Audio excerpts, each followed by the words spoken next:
Whenever you're ready. Okay. All right, well, for the past few weeks, we've been going over this series, and we've been learning a lot about Joseph and a lot of what Joseph went through in his life. And now we've come to the time of Joseph's life where his father is on his deathbed. And he is literally calling all of his 12 sons, Joseph included, to say his last few words to these sons. And so we're going to be going over Genesis 49 today. If you want, you can turn with me. If not, I'll have the words up here on the screen. We're going to start off with the very first verse. It says, "Then Jacob called for his sons and said, 'Gather around so I can tell you what will happen to you in the days to come.'" Now from just this very first verse, we already know that this is not just any ordinary goodbye that Jacob has for his sons. He says that he's going to tell them what will happen to them in the days to come. Now, I don't know about you, but the goodbyes from loved ones that I've received are not usually telling my fortune. They're usually like something about good advice they have for me, or just any like good advice, any good wisdom, anything like that, but never have I ever experienced what I'm going to do in my life. So this passage is a lot different from the ones that we've already had.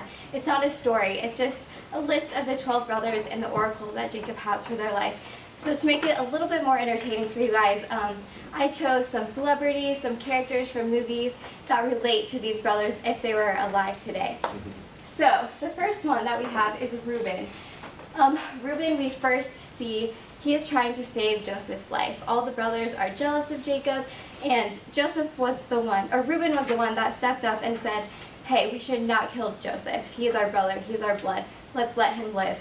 So his heroic side was early in life, but we did not see this continue as his life progressed.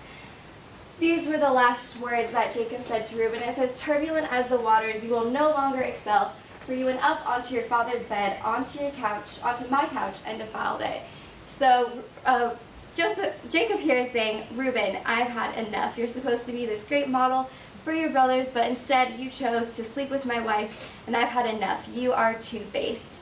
So, to represent Reuben, this is Two-Face. A lot of you guys I know have seen the Batman movies. And Two-Face was originally Harvey Dent, and he was one of my favorite characters in the first movie because he was a very heroic figure, and he tried to save the city of Gotham from the mob, the Joker, all the bad things.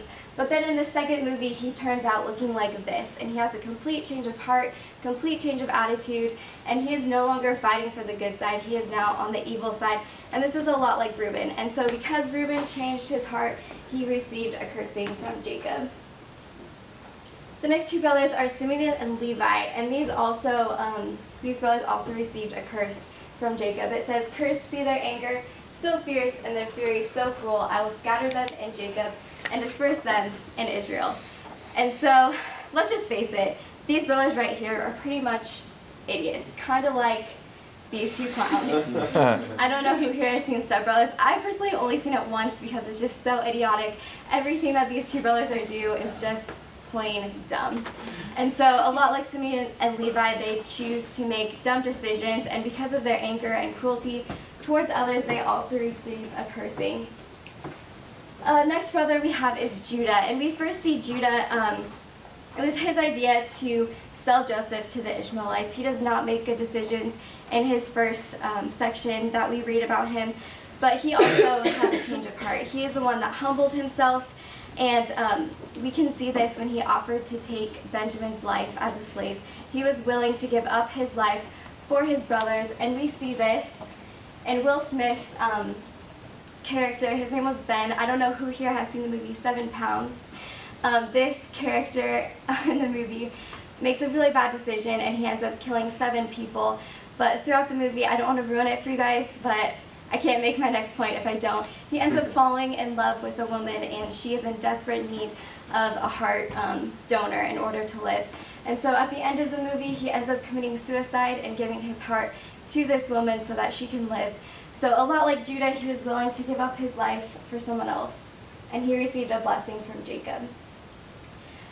Zebulun, it says, will live by the seashore and become a haven for ships. His border will extend toward sea. Now we don't know that much about Zebulun. We don't know anything about his personality, what he really did in his life, but we do know is that this is a blessing from Jacob.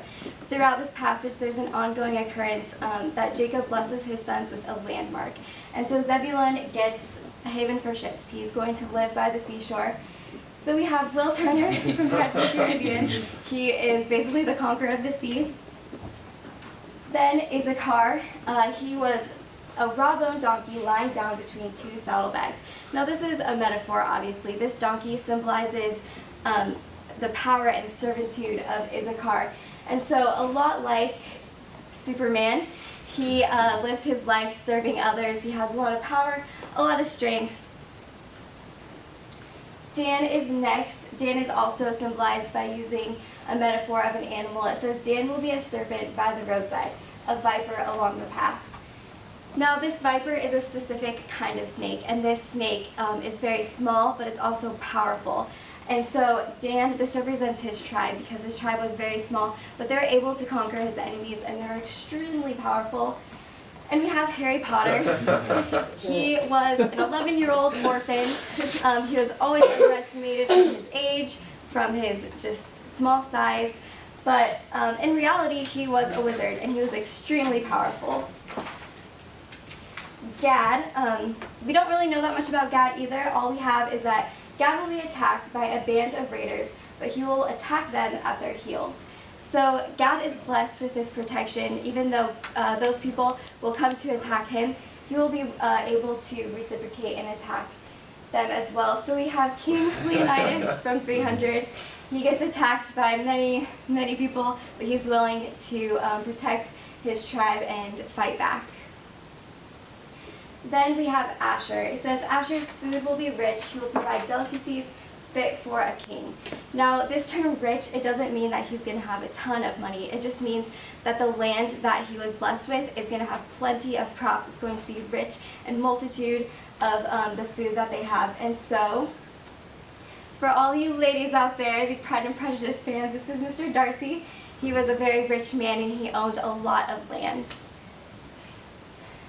I'm almost done, I promise. Then we have Naphtali. He said that he's a doe set free that bears beautiful fawns. So he was blessed with freedom, and his tribe did not just roam. He did not just settle, but they were able to roam free and spread throughout the land. And this is Peter Pan from Hook. I know a lot of you guys know Peter Pan. He had a sense of freedom. He could fly wherever he wanted. He didn't just go to Neverland, but he was able to come back to the real world, and he could roam wherever he wanted. So then we come to Joseph. Joseph received one of the biggest blessings from Jacob. It says, but his bow remained steady, his strong arm stayed limber, because of the hand of the mighty one of Jacob, because of the shepherd, the rock of Israel, because of your father's God who helped you, because of the Almighty who blesses you with blessings of the heaven above.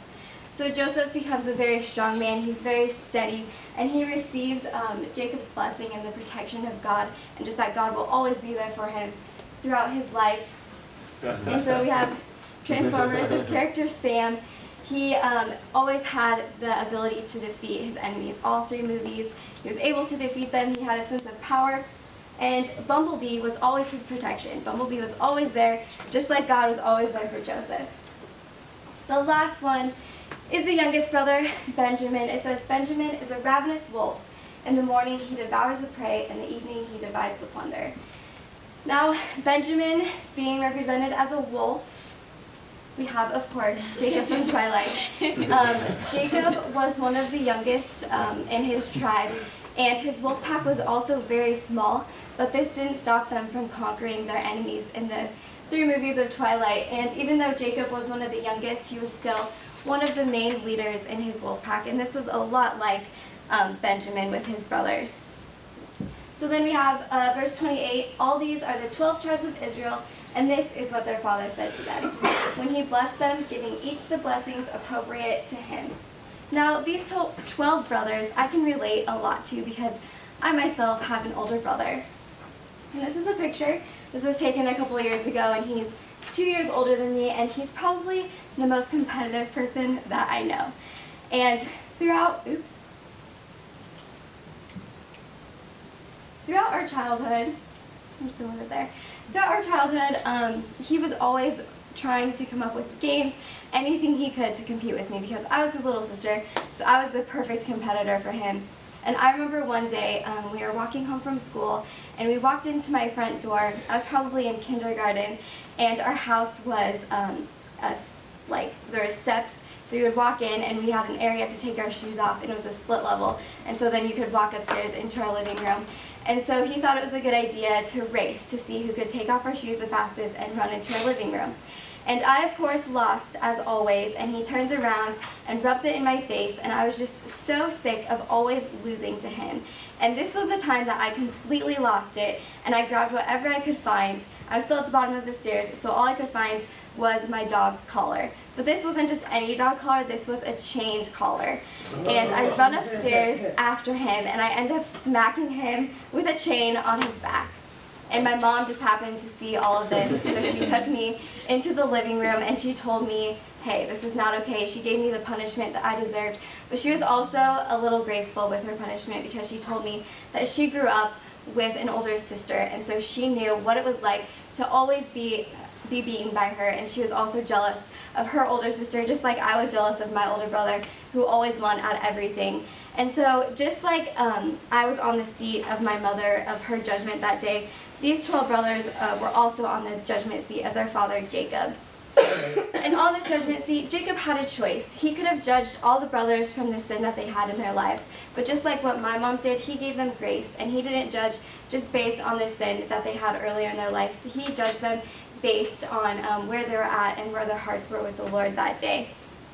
And for those that were obedient to the Lord, it's evident in all of the passages that those who had obedient hearts and who were obedient to the Lord received rewards from the Lord.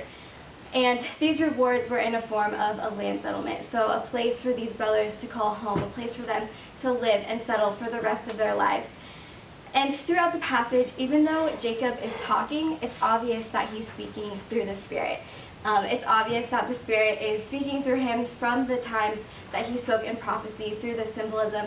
And the brothers were just in awe of what Jacob knew from them. And so, since the Spirit is speaking through Jacob, it's also evident that these brothers are not just on the judgment seat of Jacob, but they're also on the judgment seat of the Lord. So just like these brothers, our turn will also come to sit on the Lord's judgment seat. 2 Corinthians 5:10, it says, "For we must all appear before the judgment seat of Christ, that each one may receive what is due him for the things done while in the body, whether good or bad." Now, as followers of Christ, our reward will also be just the same as the brothers. God will tell us, "And for you, my son, I will give you the land of heaven. I will give you a place to call home. I will give you a place to settle." And with the world today, we have this trend. We have this trend of settling, and we compare ourselves, our lives, our godliness to those around us when we should be comparing ourselves to God.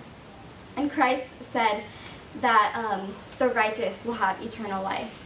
So I just want to ask you guys, are we doing everything we can to live our lives for God? Are we doing everything we can to receive this reward, this place, this home that God desires to give us? I just want to allow you guys to give this time to God, to just respond to Him. I'm going to have the worship team come up. We're going to have people up here at the altar praying for you guys. And I just want you to remember that those who have an obedient heart will receive the Lord's blessings. And I want to encourage you guys, don't just settle. Be sure. Be sure of your salvation. Be sure of your faith in the Lord. And be sure of the love that God has given to you.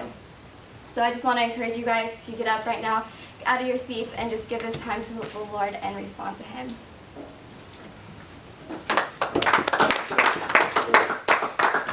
13:27.